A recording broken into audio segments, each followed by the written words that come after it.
এ পর্যন্ত আমি আপনাদের সাথে আলোচনা করেছি দুজন ব্যক্তি সম্পর্কে যারা রাসূল সাল্লাল্লাহু আলাইহি ওয়াসাল্লামের সাথে আপোষ মীমাংসা করতে এসেছিল।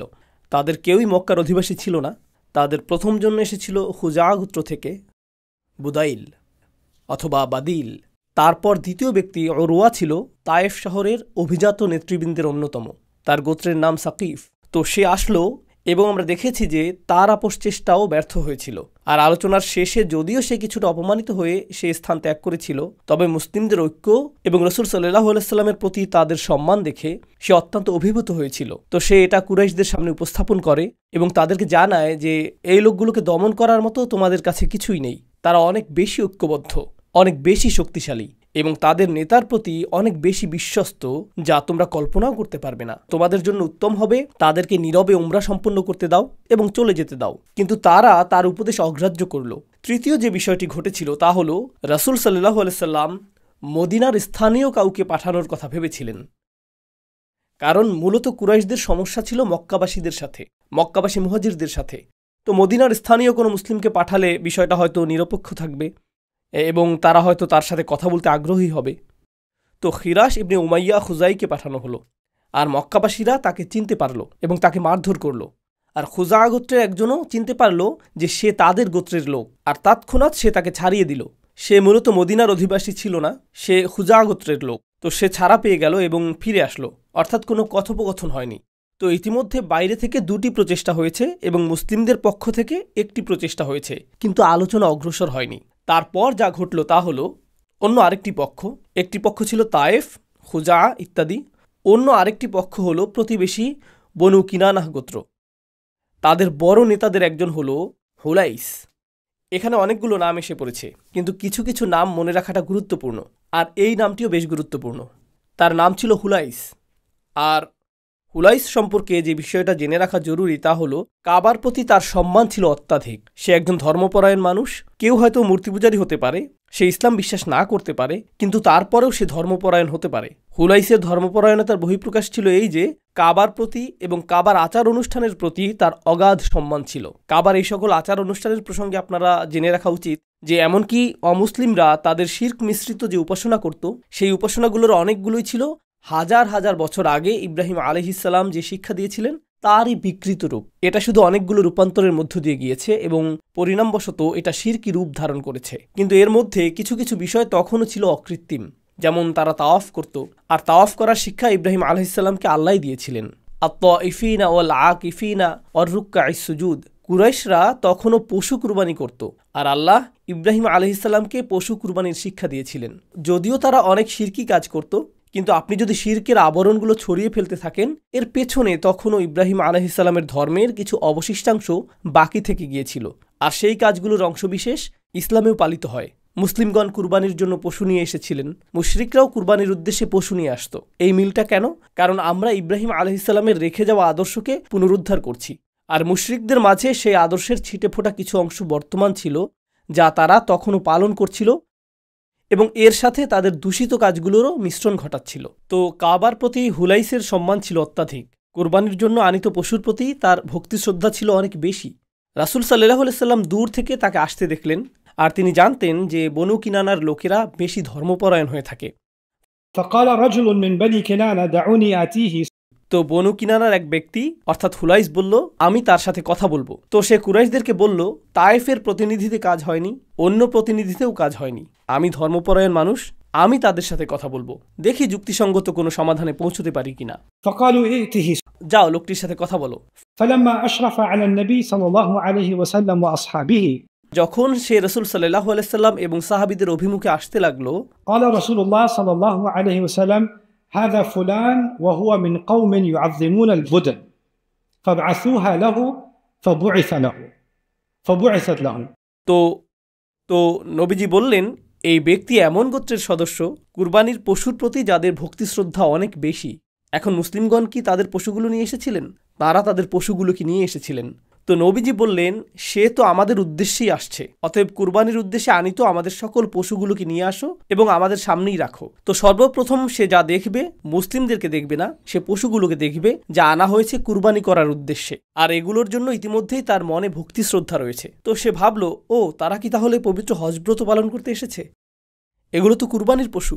আর যখন সে কাছে আসতে থাকলো, استقبله الناس يلبون সে লক্ষ্য করলো যে তারা তালবিয়া উচ্চারণ করছে, লাব্বাইক আল্লাহুম্মা লাব্বাইক, লাব্বাইক লা শারীকা লাকা লাব্বাইক। তারা সৃষ্টিকর্তাকে স্মরণ করছিলেন। তো সে ভাবলো, এটা তো কোনো যুদ্ধ না, এই লোকগুলো এখানে এসেছেন আল্লাহর উপাসনা করার জন্য, তারা তাদের পশুগুলোকে এনেছেন কুরবানি করার জন্য, কেন আমি তাদের সাথে আপোষ মীমাংসা করতে এসেছি? ফালাম্মা রাআ যালিকা ক্বালা সুবহানাল্লাহ।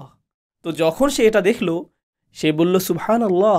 প্রাচীন আরবি ভাষায় সুবহানাল্লাহ বলা হয় যখন আপনি ধর্মবিরোধী কিছু দেখতে পান, যখন আপনি সৃষ্টিকর্তার প্রতি অবমাননাকর কিছু দেখতে পান, তখন আপনি বলেন সুবহানাল্লাহ। তো যখন সে বলল সুবহানাল্লাহ, এর দ্বারা সে বুঝালো যে আল্লাহ রক্ষা করুন।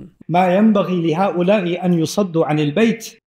এই লোকগুলোকে কাবা ঘরে যেতে বাধা দেওয়াটা যুক্তিসঙ্গত না, এটা অন্যায়। এই লোকগুলোর এখানে পড়ে থাকার কথা না, তাদের কাবায় প্রবেশের অধিকার রয়েছে। সে কিন্তু আপোষ মীমাংসা করার জন্য এখনও এসে পৌঁছায়নি, কিন্তু এর আগেই সে মুসলিমদের প্রতি সহানুভূতিশীল হয়ে গেল। লোকটি ছিল কিনানা গোত্রের, তার নাম হুলাইস। فلما رجع إلى أصحابه যখন সে কুরাইশদের কাছে ফিরে গেল, قال رأيت البدن قد قلدت وأشعرت. সে বলল, আমি কুরবানির পশু দেখেছি যেগুলো ইতিমধ্যেই কুরবানির জন্য চিহ্নিত করা হয়েছে। এটা পবিত্র হজ যাত্রা, কিভাবে তোমরা এটাকে বাধাগ্রস্ত করছো? ফালাম্মা আরা আন ইউসাদ্দু আনিল বাইত, আমার দৃষ্টিতে তাদেরকে কাবা ঘরে প্রবেশে বাধা দেওয়া অনুচিত। এটা ধর্মদ্রোহ, এটা ধর্মের প্রতি অবমাননা, এটা ধর্মের প্রতি অপমান, এটা ধর্মের বিরুদ্ধে একটা অপরাধ। যদিও সে মুসলিম না, সে কাবা ঘরের পবিত্রতায় বিশ্বাস করে, সে পশু কুরবানির প্রথাটিকে বিশ্বাস করে। তো এর ভিত্তিতে এমনকি তার নিজ ধর্মের দৃষ্টিকোণ থেকেও এটা ধর্মের বিরুদ্ধে একটা অপরাধ, এটা একটা আধ্যাত্মিক অপরাধ। তো তারা তাকে বলল, ইজলিস ফাইন্নামা আনতাল আরাবী লা ইলমা লাক। তারা বলল, বসে থাকো, তুমি একজন বেদুইন মাত্র, তুমি তো কিছুই জানো না। তারা তাকে মূলত অপমানিত করল। হুলাইস রেগে গেল, সে কুরাইশদের প্রতিবেশী গোত্রের লোক, আর এখন সে রাগান্বিত। غضب عند ذلك والله ما على هذا حالفناكم وما على هذا عاقدناكم. সে বলল, আমি আল্লাহর শপথ করে বলছি, এর জন্য আমরা তোমাদের সাথে এক কাতারে শামিল হইনি। আমরা তোমাদের প্রতি বিশ্বস্ত থাকার, তোমাদের মিত্র হওয়ার শপথ করেছিলাম, কিন্তু এর জন্য না। অর্থাৎ তোমাদের প্রতি বিশ্বস্ত থাকার আমাদের মূল ভিত্তিটি হলো তোমরা কাবার তত্ত্বাবধান করবে, আর তোমরা মানুষকে কাবা ঘরে প্রবেশের অধিকার প্রদান করবে যখন তারা ধর্মীয় প্রয়োজনে এখানে আসবে। তোমরা এই মানুষগুলোকে তাদের ধর্মীয় অধিকার থেকে বঞ্চিত করছো। এটা তোমাদের এবং আমাদের মধ্যকার চুক্তির লঙ্ঘন। মূলত তার নিজের মতো করে সে এটাই বলতে চাইছে, তোমরা এবং বনু কিনানা, যারা কুরাইশদের কাছের প্রতিবেশী গোত্র, আমাদের মধ্যকার মৈত্রী চুক্তিটি ভঙ্গ হয়ে গিয়েছে, তোমাদের সাথে আমরা সম্পর্ক ছিন্ন করছি। তো কুরাইশদের জন্য এটা একটা আঘাতও ছিল। والذي نفس الحليس بيده لتخلن بين محمد وبين ما جاء له. সে বলল, আমি সেই সত্তার শপথ করছি যার হাতে আমার জীবন, তোমরা অবশ্যই মুহাম্মদকে তার মতো ছেড়ে দিবে, তিনি যা করতে এসেছেন তা সম্পন্ন করতে দিবে। أو لأنفرن بالأحابيش نفرة رجل واحد. তা না হলে আমি আশেপাশের সকল প্রতিবেশী গোত্রগুলোকে তোমাদের সাথে সম্পর্ক ছেদে উদ্বুদ্ধ করব। فقالوا له مه. তারা তাকে বলল, চুপ করো। এখন আপনারা চুপ করানোর জন্য নতুন একটা শব্দ শিখে গেলেন, মাহ। ফার্সি ভাষায় মা for biggie, right? যখন কিছু নিতে বলেন আপনি বলেন মাহ। আরবিতে মাহ অর্থ চুপ করো। ফার্সি ভাষায় বলেন এটা নাও, আপনি বলেন মাহ। আর আরবিতে আপনি বলেন চুপ করো। শিশুদের ক্ষেত্রে উভয় অর্থই প্রযোজ্য, তাই না? এটা নাও এবং চুপ করো। তো যাই হোক, তারা বলল, মাহ, কুফ আন্না, আমাদের সাথে কথা বলা বন্ধ করো হুলাইস। হাত্তা নাখুযা লিআনফুসিনা মা নারদা বিহি, আমাদের যা ভালো মনে হয় আমরা সেটাই করব। আমরা নিজেদের সিদ্ধান্ত নিজেরাই নিব, তুমি কেউ না। তো এখন তারা মূলত বনু কিনানা গোত্রের সাথেও সম্পর্ক ছিন্ন করল। এদিকে রাসূল সাল্লাল্লাহু আলাইহি ওয়াসাল্লাম পরামর্শ দিলেন যে আমরা খুজা গোত্রের যে লোকটিকে প্রথম পাঠিয়েছিলাম তাকে মারধর করা হয়েছিল, তাই আমরা এমন কাউকে পাঠানো উচিত যাকে মারধর করা সহজ না। আমাদের ওমর ইবনুল খাত্তাবকে পাঠানো উচিত। তো রাসূল সাল্লাল্লাহু আলাইহি ওয়াসাল্লাম ওমর ইবনুল খাত্তাবকে মুসলিমদের পক্ষে আপোষ মীমাংসার জন্য পাঠানোর কথা চিন্তা করলেন। তখন ওমর বললেন, মক্কার ভিতরে আমার মজবুত কোনো গোত্রীয় সম্পর্ক নেই, তারা সম্ভবত আমাকে হত্যা করার চেষ্টা করবে। তারা আমাকে হত্যা করার আগে আমি হয়তো তাদের কয়েকজনকে হত্যা করব, কিন্তু এটা আপোষ মীমাংসা হবে না, আমি আগেই বলে রাখছি। এতে তার কোনো সমস্যা ছিল না, কিন্তু তার মতে এতে আপোষ মীমাংসা হবে না। যদি এতে আপনার কোনো সমস্যা না থাকে, আমারও কোনো সমস্যা নেই, আমি যেতে প্রস্তুত। কিন্তু আমার মতে আপনি যদি আপোষ মীমাংসা চান, মনে হয় ওসমানকে পাঠানোই উত্তম হবে। যে কারণে ওসমানকে পাঠানো উত্তম হবে তা হলো সে আবু সুফিয়ানের আত্মীয়, আর আবু সুফিয়ান হলো এখন মক্কার শাসক এবং প্রধানমন্ত্রী। ওসমান হলো প্রধানমন্ত্রীর ভাতিজা, তো তাদের মাঝে নিকটতর সম্পর্ক রয়েছে, আর সেজন্যই যথেষ্ট সম্ভাবনা রয়েছে যে তারা ওসমানকে আক্রমণ করবে না, কারণ তিনি শাসক পরিবারের অন্তর্ভুক্ত। তাই তার জন্য আপোষ মীমাংসা করা সহজ হবে। ঠিক আছে, বিষয়টি বিবেচনা করে নবীজি ওসমান রাদিয়াল্লাহু তাআলা আনহুকে প্রেরণ করলেন। মক্কায় প্রবেশের পূর্বে একটি দরজা রয়েছে যার নাম বালদাহ। লোকজন ওসমানকে এই দরজার কাছে থামিয়ে দিল। তখন আব্বান ইবনে সাদ ইবনুল আস নামক তার এক আত্মীয়র সাথে তার সাক্ষাৎ হলো। সে তার দূর সম্পর্কে চাচাতো ভাই। সে বলল, না না না, সে আমার চাচাতো ভাই, তাকে প্রবেশ করতে দাও। তো গোত্রীয় এই সম্পর্কের মাধ্যমে ওসমান রাদিয়াল্লাহু তাআলা আনহু ভিতরে প্রবেশ করলেন। যখন তিনি ভিতরে প্রবেশ করলেন, তিনি কুরাইশ নেতাদের সাথে একে একে সাক্ষাৎ করলেন। রাসূল সাল্লাল্লাহু আলাইহি সাল্লাম এই নির্দেশও দিয়েছিলেন তিনি যাতে মুসলিম বন্দীদের সাথেও সাক্ষাৎ করেন। মক্কায় কিছু মুসলিমকে বন্দী রাখা হয়েছিল, তো তিনি তাকে তাদের সাথে সাক্ষাৎ করতেও বলেছিলেন। তাই তিনি এমন কিছু মানুষের সাথে সাক্ষাৎ করলেন যাদেরকে মূলত জিম্মি হিসেবে মক্কায় ধরে রাখা হয়েছিল। তিনি মক্কার নেতাদের সাথে একে একে সাক্ষাৎ করলেন। সর্বশেষ তিনি প্রধানমন্ত্রী আবু সুফিয়ানের সাথেও সাক্ষাৎ করলেন, যিনি ছিলেন তার আত্মীয়। আর আবু সুফিয়ান তাকে বলল, فوالله لا تحدث العرب عنا أنه دخل علينا عنوة أبدا। আর আবু সুফিয়ান তাকে বলল, আমি কখনোই আরবদেরকে আমাদের সম্পর্কে এই কথা বলার সুযোগ দিব না যে তোমাদেরকে আমরা 1 ইঞ্চি পরিমাণ সুযোগও দিয়েছি। আমি সেটা হতে দিব না। ঘটনা সামনে এগোবার আগে একটু থামছি। আমি চাই আপনারা বুঝুন যে কুরাইশদের জন্য বিষয়টা কেন এতটা নাজুক ছিল। তারা মুসলিমদের সাথে আগেও যুদ্ধ করেছে। 3টি যুদ্ধ ইতিমধ্যেই ঘটে গেছে। ছোট আকারে আরও অনেকগুলো যুদ্ধ সংঘটিত হয়েছে, কিন্তু এই প্রথমবারের মতো আপোষ মীমাংসার অবস্থা তৈরি হয়েছে। আর যখন আপনি আপোষ মীমাংসা করেন, আপনি কিছু প্রদান করেন এবং কিছু গ্রহণ করেন। ইদানিং একটি কথা হয়তো আপনারা শুনে থাকবেন যে আমরা সন্ত্রাসীদের সাথে আপোষ করি না। আপনি যদি তাদের সাথে আপোষ করেন, এর দ্বারা আপনি তাদেরকে বৈধ পক্ষ হিসেবে বিবেচনা করছেন। তো তোমরা তাদেরকে সবসময় সন্ত্রাসী আখ্যায়িত করে এসেছ, আর এখন তোমরা তাদের সাথে আপোষ মীমাংসা করছো এবং তাদেরকে 1 ইঞ্চি হলেও প্রদান করছো। এর অর্থ তোমরা তাদেরকে বৈধতা প্রদান করছো। তারা এখন এতটাই শক্তিশালী যে যারা তোমাদের দৃষ্টিতে অপরাধী ছিল, তারাই এখন তোমাদের বিবেচনায় বৈধ সরকারে পরিণত হয়ে গেল। তোমাদেরকে তাদের বৈধতার স্বীকৃতি প্রদান করতে হবে তাদের সাথে আপোষ মীমাংসা করার মাধ্যমে। আর সেটা হবে কুরাইশদের জন্য বড় ধরনের ক্ষতি এবং বড় ধরনের পরাজয় বৃহত্তর জনগোষ্ঠীর দৃষ্টিকোণ থেকে। প্রসঙ্গক্রমে তারা ইতিমধ্যেই প্রতিবেশী শহর তায়েফকে বলে দিয়েছে যে আমরা আপোষ মীমাংসা যাব না, এ কথা ভুলে যাও। তারা ইতিমধ্যে বনু কিনানাকে বলে দিয়েছে আমরা আপোষ মীমাংসা করব না। তারা ইতিমধ্যে খুজা গোত্রকে বলে দিয়েছে আমরা আপোষ মীমাংসা করব না, এখান থেকে চলে যাও, এখান থেকে চলে যাও, এখান থেকে চলে যাও। আর এখন আকস্মিকভাবে তাদেরকে আপোষ মীমাংসা করতে হবে। তাই আবু সুফিয়ান বলল, এটা আমাদের জন্য আসলেই অবমাননাকর। এতে আমাদের দুর্বলতা প্রকাশ পাবে। আমাদের দেখে মনে হবে যে আমরা নিজেদের কথায় অটল থাকতে পারছি না এবং আমাদের প্রেস বিজ্ঞপ্তি আমাদের বাস্তব কর্মপন্থা থেকে ভিন্ন। তো অসঙ্গতি প্রকাশ হয়ে যাবে এবং আমাদেরকে পৃথিবীর মানুষ নির্বোধ বলবে। بينما نحن قافلون من الحديبية نادى منادى النبي أيها الناس البيعة والبيعة। এই হাদিসটির বিষয়ে আপনাদেরকে বলেছি। তখন উসমান রাদিয়াল্লাহু তাআলা আনহু মক্কাতে ছিলেন। তখন তারা বলল, আপনি কি তাওয়াফ করতে চান? তিনি বললেন, কেন আমি তাওয়াফ করব? আমি রাসূল সাল্লাল্লাহু আলাইহি সাল্লামকে ছাড়া তাওয়াফ করব না। আমি এজন্য এখানে আসিনি। আমি এসেছি তোমাদের সাথে আপোষ মীমাংসা করার জন্য, যাতে রাসূল সাল্লাল্লাহু আলাইহি সাল্লাম আসতে পারেন এবং আমার সকল সঙ্গীরাও আসতে পারে। এই কথার কারণে তারা উসমানকে রেখে দিতে চাইল।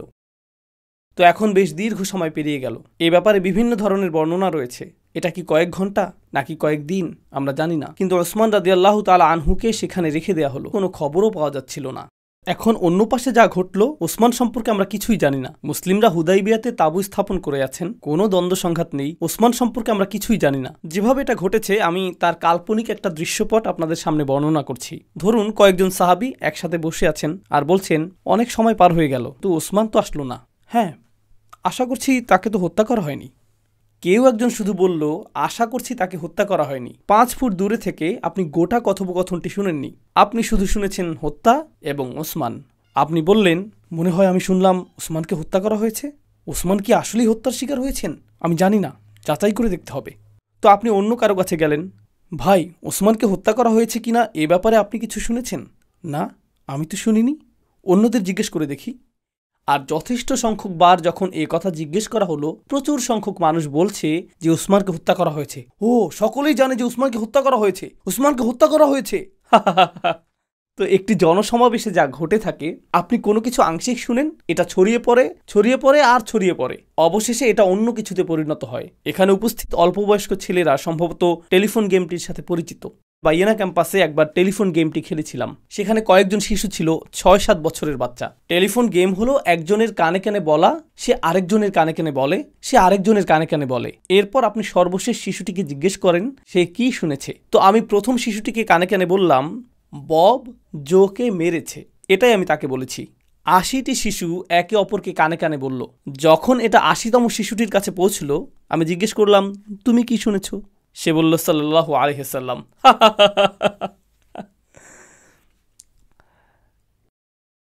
কথাটি স্থানান্তরিত হলো।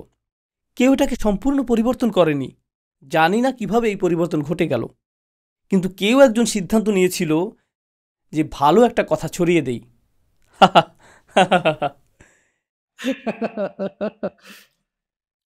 এখন রাসূল সাল্লাল্লাহু আলাইহি ওয়াসাল্লাম চিন্তিত হয়ে পড়লেন। গুজব এমনভাবে ছড়িয়ে পড়ল যে তিনিও প্রভাবিত হয়ে পড়লেন। আর ইমানদারগণকে পরীক্ষা করার জন্য আল্লাহ জিবরিল আলাইহিস সালামকে প্রেরণ করলেন। ইমানদারদেরকে ডাকুন এবং তাদেরকে আপনার কাছে একটি অঙ্গীকার করতে বলুন। তো তিনি ডাকলেন। রাসূল সাল্লাল্লাহু আলাইহি ওয়াসাল্লাম একজন সাহাবীকে বললেন সকল মুসলিমদেরকে একসাথে ডাকার জন্য।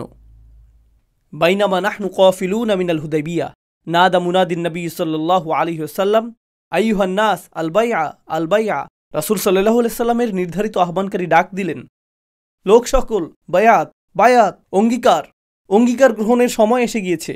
অঙ্গীকার হলো আপনি নিজের হাত অন্য কারো হাতের উপর রেখে এরপর শপথ করবেন। এটাই অঙ্গীকার, এটাই বায়াত। ঠিক আছে? নাজালা রূহুল কুদুস, ফেরেশতা জিবরিল নেমে আসলেন। তিনি অঙ্গীকার গ্রহণের কথা বললেন। এটাই ছিল সেই ঘোষণা।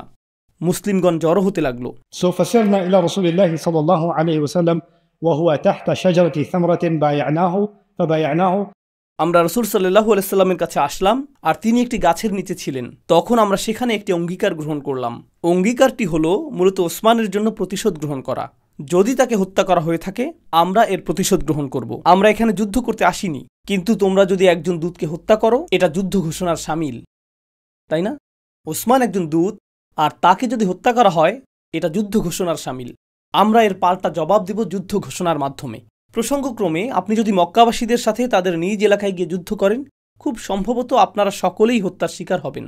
এ কারণেই কিছু সাহাবী বলেছেন যে এই বায়াত, এই অঙ্গীকারটি ছিল মৃত্যুর উপর অঙ্গীকার। অন্যরা বলছেন না, এটি ছিল ন্যায় বিচার পাওয়ার অঙ্গীকার। কিন্তু উভয় মতই একই অর্থ প্রদান করে। তো অনুমান করুন তো এই অঙ্গীকারটি কোন সূরাতে উল্লেখ থাকবে? এই সব কিছু সূরা ফাতহে লিপিবদ্ধ করা হয়েছে। এই মুহূর্তে আমরা সিরাহ এবং হাদিসের উৎসগুলোর প্রতি মনোযোগ দিচ্ছি। এটা শেষ হলে আশা করছি আগামীকালে ইনশাআল্লাহ আমরা আলোচনা করব কোরআন কিভাবে এই সম্পূর্ণ ঘটনাটিকে ব্যাখ্যা করেছে। কারণ একজন সাহাবী অথবা ইতিহাসবিদের কোনো কিছু উল্লেখ করা আর আল্লাহর কোনো কিছু উল্লেখ করার মধ্যে পার্থক্য রয়েছে। এই উৎসগুলো সম্পূর্ণ ভিন্ন, তাই না? কোরআন থেকে আমরা পাবো ঐশী দৃষ্টিভঙ্গি, তাই সেটি আমরা পৃথকভাবে আলোচনা করব ইনশাআল্লাহ। ঠিক আছে, তো রাসূল সাল্লাল্লাহু আলাইহি সাল্লাম এই অঙ্গীকারটি গ্রহণ করলেন। এখন তারা যুদ্ধ করতে প্রস্তুত, কারণ রাসূল সাল্লাল্লাহু আলাইহি সাল্লামকে হত্যা করার এবং মুসলিমদের ছত্রভঙ্গ করার একটা প্রচেষ্টা ইতিমধ্যেই হয়েছে। মনে আছে সেই 80 জনের কথা? আর এখন উসমান অন্তরীণ হয়ে গেলেন, তো তারা প্রতিশোধ নিতে প্রস্তুত। আর রাসূল সাল্লাল্লাহু আলাইহি সাল্লাম তাদেরকে বললেন, আনতুমুল ইয়াওম খায়রু আহলিল আরদ, আজ তোমরা পৃথিবীর সর্বোত্তম মানুষে পরিণত হলে। সেই সাহাবীগণ যারা অঙ্গীকার করেছেন, لا يدخل النار إن شاء الله من أصحاب الشجرة أحد الذين بايعوا تحتها. তিনি বললেন, যারা এই গাছের নিচে অঙ্গীকার গ্রহণ করেছে, আল্লাহর ইচ্ছায় তাদের একজনও জাহান্নামে প্রবেশ করবে না। তাদের একজনও জাহান্নামে প্রবেশ করবে না। হাফসা রাদিয়াল্লাহু তাআলা আনহু এই আয়াতটি পাঠ করেছিলেন, ওয়া ইম মিনকুম ইল্লা ওয়ারিদুহা। তিনি রাসূল সাল্লাল্লাহু আলাইহি সাল্লামকে এই আয়াতটি সম্পর্কে জিজ্ঞেস করেছিলেন। এর অর্থ, তোমাদের প্রত্যেককে আগুনের উপর দিয়ে অতিক্রম করতে হবে। এটা সেতুর মতো, ইল্লা ওয়ারিদুহা। وننجي الذين اتقوا ونذر الظالمين فيها جثيا. আর রাসূল সাল্লাল্লাহু আলাইহি সাল্লাম এই আয়াতটি পাঠ করলেন, অর্থাৎ আমরা তাদেরকে রক্ষা করব যাদের মাঝে তাকওয়া রয়েছে এবং অন্যায়কারীদেরকে জাহান্নামে রেখে দিব। ঠিক আছে, প্রসঙ্গক্রমে হুদাইবিয়ার সেই গাছটি কোথায় ছিল? এটা আল্লাহর মহান বিজ্ঞতার নিদর্শনগুলোর একটি, যে তারা যখন ফিরে এসেছিলেন 1400 মানুষ গাছটির অবস্থান স্মরণ রাখতে পারেননি। ব্যাপারটা বিস্ময়কর। এক ব্যক্তি বলেছিলেন, আমার ঠিক মনে আছে এর অবস্থানটি কোথায়, কিন্তু আমি বলতে পারছি না, কারণ আমি অন্ধ হয়ে গিয়েছি। এটা ছিল আল্লাহর একটি বিজ্ঞতা। কারণ পাকিস্তানিরা যদি এখন সেখানে যেত, আমি জানি না কাবাকে ঘিরে বেশি ভিড় থাকতো নাকি গাছটিকে ঘিরে বেশি ভিড় থাকতো। বুঝতে পারছেন? তো এটা আল্লাহর বিজ্ঞতার একটা নিদর্শন যে গাছটির চিহ্ন মুছে গেছে, কারণ না হলে সেটা ভিন্ন কিছুতে পরিণত হতো।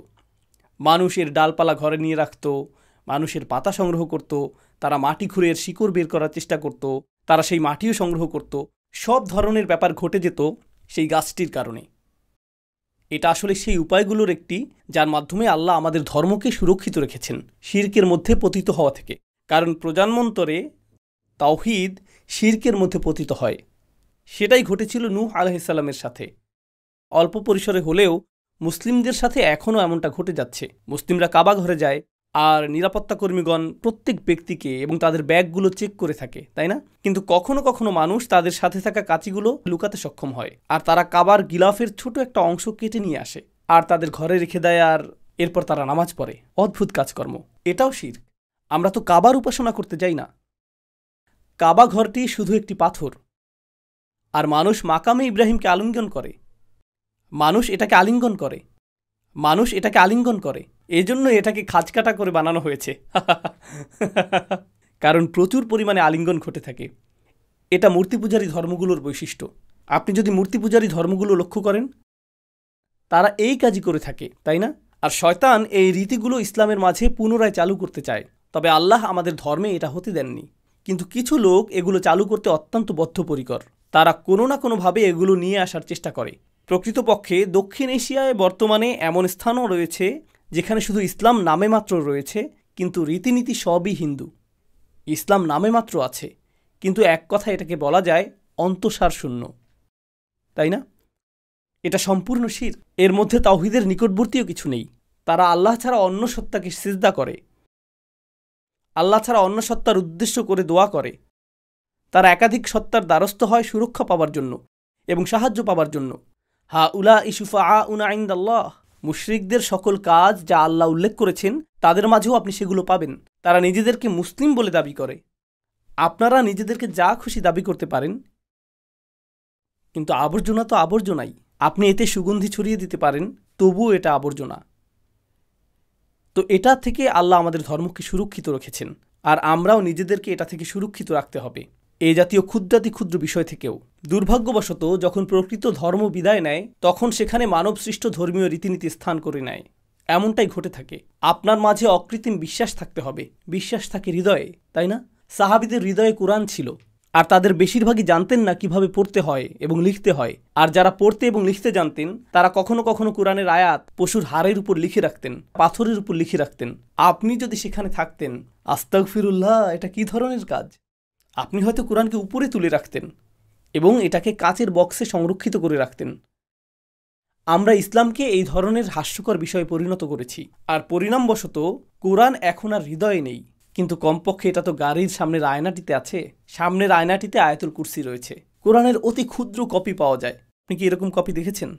এরকম কোরআন পড়তে আপনার ইলেকট্রনিক মাইক্রোস্কোপের প্রয়োজন হবে, আর আপনি সেটা গাড়ির মধ্যে রেখে দেন, কারণ সেটা যদি না রাখেন তাহলে হয়তো দুর্ঘটনা ঘটে যেতে পারে। অথবা আপনার সুরক্ষার জন্য গাড়িতে এয়ারব্যাগ সিস্টেম নেই, সেজন্য আপনি আয়াতুল কুরসি লেখা স্টিকার লাগিয়ে রাখেন। এটা কি ধরনের ধর্ম জানেন? এটা কি? এটা ঠিক খ্রিস্টানদের মতো, যারা গাড়ির পেছনে একটি তাজ রেখে দেয় অথবা ক্রুশ ঝুলিয়ে রাখে। আপনারা এগুলো দেখেছেন? এই ধরনের অজ্ঞতাকে ধ্বংস করার জন্যই ইসলাম এসেছে। কিন্তু জানেন আমরা কি করছি? আমরা অন্যদেরকে এরকম করতে দেখেছি। আমরা অন্য ধর্মে এরকমটা দেখেছি আর বলেছি তাদের এটা আছে, আমাদেরও তো এরকম থাকতে পারে। ইজআল্লানা ইলাহান কামা লাহুম আলিহা। বনি ইসরাইল মুসা আলাইহিস সালামকে বলেছিল, আমাদের জন্য একটি প্রতিমা বানিয়ে দাও, অন্য লোকদের যেমন প্রতিমা রয়েছে। অন্য ধর্মের এগুলো আছে, আমাদেরও এরকম থাকা চাই। তারা গলায় তাবিজ ঝুলায়, আমাদের এরকম তাবিজ ঝুলানো উচিত। তারা হাতে সুতা বাঁধে, আমাদেরও সুতা বাঁধা উচিত। তাদের মন্দির রয়েছে, তাদের সাধু সন্ন্যাসী রয়েছে, তাদের পবিত্র আত্মা রয়েছে, আমাদেরও এরকম করা উচিত। এতে সমস্যার কি আছে? আমরা এই শিরকি রীতিনীতিগুলোর অনেকগুলোই গ্রহণ করেছি, আর এতে আমাদের কোনো সমস্যা হচ্ছে না। আমাদের ধর্মের শক্তিমত্তা হলো আমাদের এই ধর্মটি ইব্রাহিম আলাইহিস সালামের ধর্ম। আর ইব্রাহিম আলাইহিস সালামের এই ধর্মের মূলনীতিই হলো মূর্তি এবং বস্তুর উপাসনা বিলুপ্ত করা। কোনো বস্তুই পবিত্র নয়, বরং এই দিন পবিত্র, আল্লাহ পবিত্র, ইসলামের বাণীটি পবিত্র। বর্তমানে মুসলিমরা প্রকৃত কোরআনের তুলনায় সেই কাগজের প্রতি অধিক সম্মান প্রদর্শন করে যার মধ্যে কোরআন লিপিবদ্ধ রয়েছে। এটা আমাদের এই সময়ের জন্য দুঃখজনক একটা বিষয়। আয়াতটি কি বলছে তার প্রতি আপনার খেয়াল নেই। কোরআন কি বলছে আপনি তার পরোয়া করেন না, কিন্তু আপনি সতর্ক থাকেন যে এটি একটি কাগজে লিখিত রয়েছে, এটাকে কি আমি ছিঁড়তে পারবো নাকি পুড়িয়ে ফেলতে হবে, এটাই উদ্বেগের বিষয়। কিন্তু আপনি এবং আপনার পরিবার এর শিক্ষাকে প্রতিদিন ছিঁড়ে ফেলছেন, তার প্রতি আপনাদের ভ্রুক্ষেপ নেই। আপনি মুখের কথায়, ব্যবসায়িক লেনদেনে প্রতিদিন কোরআন ছিঁড়ে ফেলছেন, কোনো পরোয়া নেই। কিন্তু গ্রন্থের আকারে যে কোরআন রয়েছে তার প্রতি আমাদের সম্মান রয়েছে এবং এটাকে আমরা তাকের উপর রেখে দিই। সুবহানাল্লাহ। তাই আমি রসিকতা করে বলছি, এটা আল্লাহর একটা আশীর্বাদ যে সেই গাছটি অজ্ঞাত হয়ে গিয়েছে। এটি আল্লাহর একটা আশীর্বাদ। গাছটি যদি হারিয়ে না যেত, তারা গাছটির চারপাশে তাওয়াফ করত, আর এতে আমি অবাক হতাম না। তো যাই হোক, প্রসঙ্গক্রমে আল্লাহ যদি কোনো কিছু সংরক্ষণ করতে চান তিনি তা করেন, তাই না? আল্লাহ কাবা ঘরকে সংরক্ষণ করতে চেয়েছিলেন, যেটি হাজার হাজার বছর ধরে মাটির নিচে ছিল।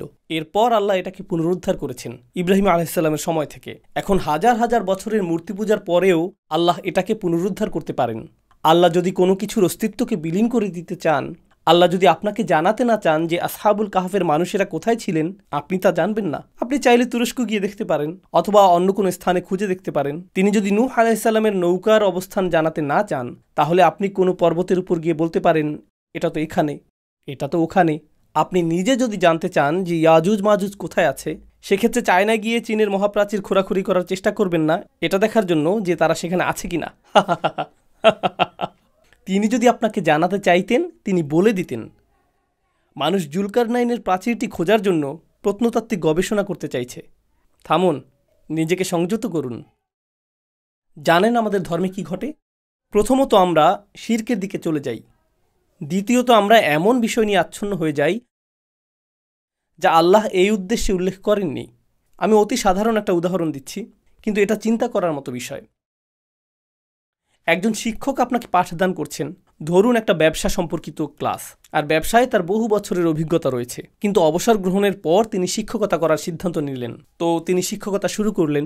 ব্যবসায় খুবই সফল হবার পর তিনি ব্যবসা বিষয়ে পাঠদান করছেন, কিভাবে একটা ব্যবসা পরিচালনা করতে হয়, কোথায় আপনি একটা দোকান শুরু করবেন, কিভাবে আপনি অবস্থান নির্ধারণ করবেন, কিভাবে আপনি সিদ্ধান্ত নেবেন যে দোকান ভাড়াটি যুক্তিসঙ্গত কিনা, আপনার বিপণন কৌশল কি হবে। তিনি এই সব বিষয় বর্ণনা করছেন। তখন একজন হাত তুলল আর প্রশ্ন করল, সেই দোকানে কোন কোন রঙের মোজা বিক্রি করা যেতে পারে? অন্যজন বলল জুতা এবং মোজাগুলো কি ম্যাচিং করে বিক্রি করতে হবে? আর শিক্ষকটি এভাবে তাকিয়ে থেকে বলছেন, তোমরা আমাকে কি জিজ্ঞেস করছো? আমি তোমাদেরকে 30 বছরের অভিজ্ঞতালব্ধ অমূল্য উপদেশ প্রদান করলাম, আমি তোমাদেরকে এই বাস্তব উদাহরণ প্রদান করলাম, আর তোমরা আমাকে মোজার রং নিয়ে প্রশ্ন করছো।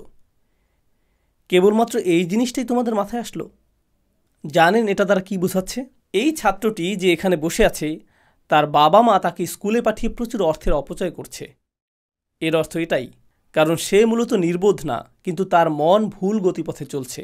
শিক্ষা গ্রহণের পূর্বে তার মানসিক পুনর্বিন্যাস প্রয়োজন। কোরআন এই মানসিক পুনর্বিন্যাসের কাজটাই করে। কোরআন আমাদেরকে বলে যে তরুণ কিছু মানুষ গুহায় ছিল। আল্লাহ কি তাদের সংখ্যা উল্লেখ করেছেন? না, তিনি বলেছেন কিছু মানুষ বলে এই কথা, কিছু মানুষ বলে ওই কথা। আমিও তা বলতে চাই। তাদের একটি কুকুর ছিল। এটা কি চুয়াওয়া জাতের কুকুর?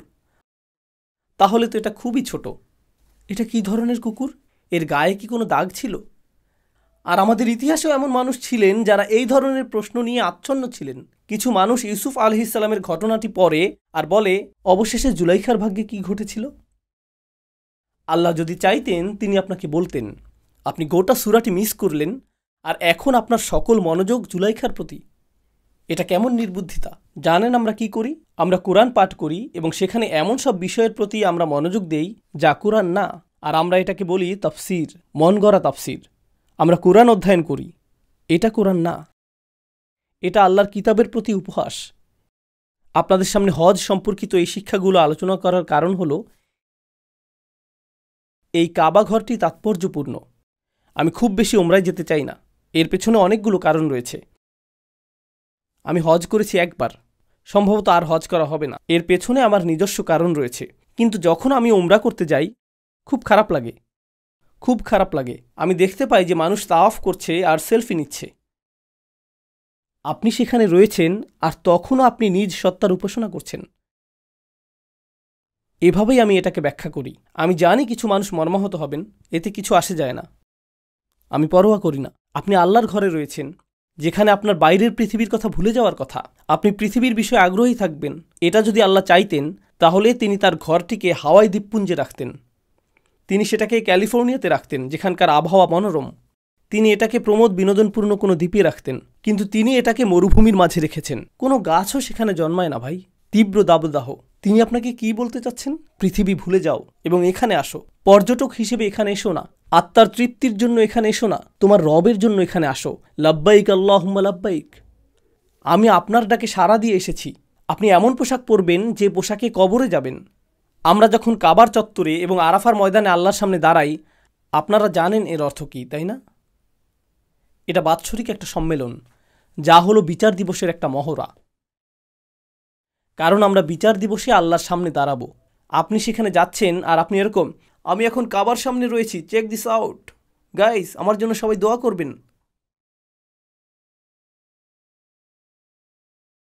এখন আর আপনার মূর্তি পূজার প্রয়োজন নেই, আপনার নিজ সত্তাই যথেষ্ট। নিজ সত্তার উপাসনা, সেলফির উপাসনা। সুবহানাল্লাহ। أرأيت من اتخذ إلهه هواه وأضله الله على علم তুমি কি তাকে দেখেছো যে তার নিজের কামনা বাসনাকে প্রভু বানিয়ে নিয়েছে? এই ধর্মটিকে আমরা এমনটাই বানিয়ে ফেলেছি। এটা তীব্র বেদনাদায়ক। আপনি যদি আল্লাহর ঘরে যাওয়ার সুযোগ পান, আমি চাই যে আপনি এই ঘটনাটি স্মরণ রাখুন। আমি চাই যে আপনি সেই রক্তের কথা স্মরণ রাখুন। আমি চাই যে আপনি স্মরণ রাখুন সেই দুঃখ দুর্দশার কথা যা সাহাবীগণ সহ্য করেছিলেন। তারা কোনো প্রমোদ ভ্রমণে যাননি, তারা সেখানে সেলফি তুলতে যাননি, এগুলো তাদের মনে ছিল না। তারা মৃত্যুর উদ্দেশ্যে যাত্রা করেছিলেন। আর এখন আমাদের সেখানে যাওয়ার সুযোগ হয়েছে তাদের আত্মত্যাগের কারণেই।